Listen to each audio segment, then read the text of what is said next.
শ্রীমদ্ ভগবদ গীতার দশম অধ্যায়ে ভগবান অর্জুনকে তার বিভূতি ও কার্যকলাপ সম্বন্ধে গুরুতম জ্ঞান প্রদান করেছেন। এই অধ্যায়ের প্রথম শ্লোকে বলা হয়েছে, শ্রী ভগবান উবাচ ভুয় এব মহাবাহো শৃণু মে পরমং বচঃ ইয়ত্তে অহং প্রিয়মানায় বক্ষ্যামি হিতকাম্যায়া। অর্থাৎ পরমেশ্বর ভগবান বলছেন, হে মহাবাহু, পুনরায় শ্রবণ করো। যেহেতু তুমি আমার প্রিয় পাত্র, তাই তোমার হিত কামনায় আমি পূর্বে যা বলেছি তার থেকেও উৎকৃষ্ট তত্ত্ব বলছি। এখানে এখানে পূর্বে আমরা সপ্তম অধ্যায় থেকে শুরু করে ভগবান তার বিভিন্ন শক্তি ও তার কিভাবে ক্রিয়া করে বিশ্লেষণ করে শুনিয়েছেন, যাতে অর্জুনের হৃদয়ে দৃঢ় ভক্তির উদয় হয়। এই দশম অধ্যায়ের প্রথম শ্লোকে ভগবান বলছেন, প্রিয় মানায় বক্ষ্যামি হিতকাম্যায়া। এখন ভগবান স্পষ্টভাবে বলছেন, যেহেতু অর্জুন তার অতি প্রিয়, তাই তার মঙ্গলের নিমিত্ত এই অধ্যায়ে তার বিবিধ প্রকাশ ও বিভূতির কথা শোনাচ্ছেন। তো পরমেশ্বর ভগবানের কথা যতই শ্রবণ করা যায়, ভগবানের প্রতি ভক্তি ততই দৃঢ় হয়। ভক্ত সঙ্গে ভগবানের কথা সর্বদাই শ্রবণ করা উচিত। তার ফলে ভক্তি বৃদ্ধি হয় এবং যারা যথার্থ কৃষ্ণ ভাবনামৃত লাভের প্রয়াসী, তারাই কেবল ভক্ত সঙ্গে ভগবানের কথা আলোচনা করতে সক্ষম হয়। এই অধ্যায়ে ভগবান অর্জুনকে বোঝাতে চান যে সৃষ্টির প্রতিটি কল্যাণকর ও বিশিষ্ট বিষয় তারই বিভূতি বা প্রকাশ।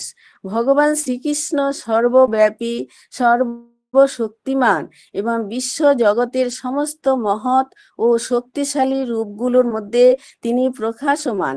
তিনি অর্জুনকে জানান যে তার দিব্য জ্ঞান লাভ করলে মানুষ প্রকৃতভাবে ভগবানকে উপলব্ধি করতে পারবে। দ্বিতীয় শ্লোকে ভগবান শ্রীকৃষ্ণ বলেন, ন মে বিদুহ সুরগণাঃ প্রভবম ন মহর্ষয়ঃ অহম আদি হি দেবানাম মহর্ষিণাম চ সর্বশঃ। অনুবাদে বলা হয়েছে, দেবতারা বা মহর্ষিরাও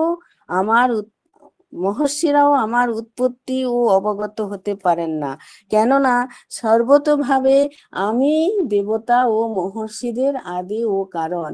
তৃতীয় শ্লোকে তিনি আরো বলেন, ইয়ো মাম অজম অনাদিম চ বেত্তি লোক মহেশ্বর অসংমূঢ় চ সমর্তেষু সর্ব পাপৈঃ প্রমুচ্যতে।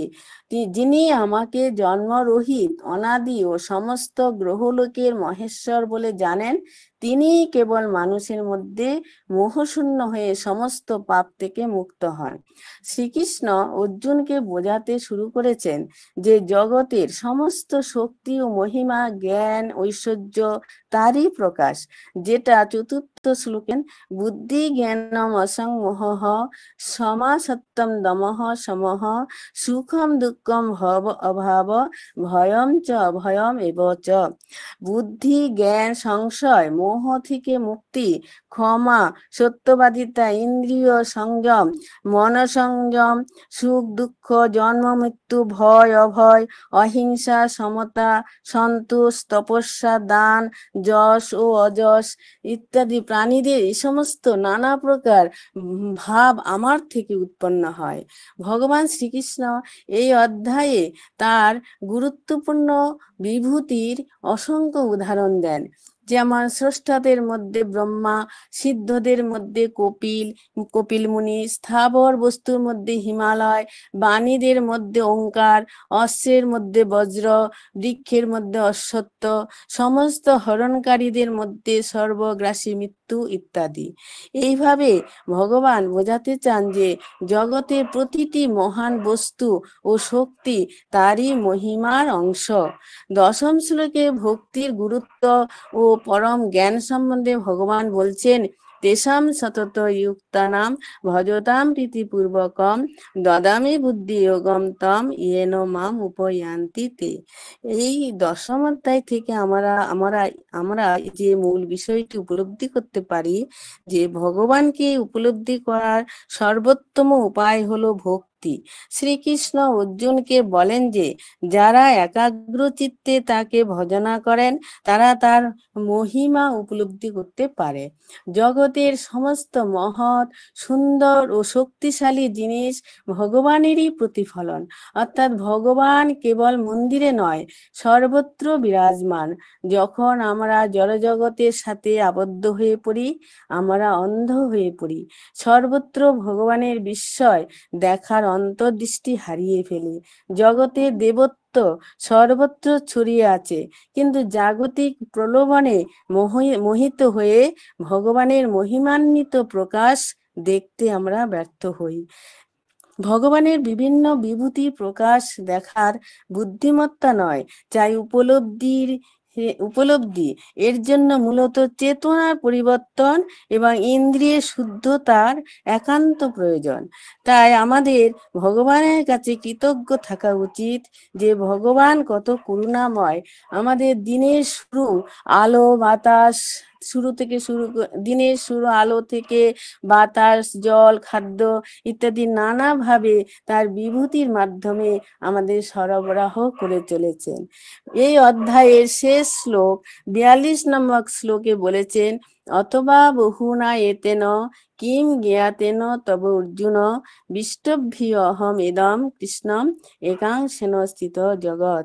অর্থাৎ এত বিভূতির কথা বলে লাভ নেই, কারণ এই সমগ্র বিশ্ব তার এক ক্ষুদ্র অংশেই বিদ্যমান, অর্থাৎ তিনিই পরম তত্ত্ব এবং তার শক্তির সীমা নেই। তা আমরা যেন ভগবানের শক্তির বিস্তার ও বিভূতির বর্ণনা পুঙ্খানুপুঙ্খভাবে অধ্যয়ন করে শ্রীকৃষ্ণের পরমেশ্বরত্ব উপলব্ধি করতে পারি এবং অনন্য ভক্তি সহকারে তার সেবায় মনকে আমরা স্থিত করতে পারি। এই অধ্যায়ে অর্জুনের মাধ্যমে ভগবান বিভূতি বিস্তার করে এটাই আমাদের সামনে তুলে ধরেছেন যে ভগবান জীবনের প্রতি পদক্ষেপে যেন আমরা ভগবানের প্রকাশকে ভুলে না যাই এবং সর্বদা ভগবান শ্রীকৃষ্ণই যে একমাত্র আরাধ্য, এই উপলব্ধিটা যেন আমরা করতে পারি, তবে আমাদের জীবনের সার্থকতা। হরে কৃষ্ণ কৃষ্ণ কৃষ্ণ হরে হরে, হরে রাম রাম রাম হরে হরে, হরি বল হরি বল।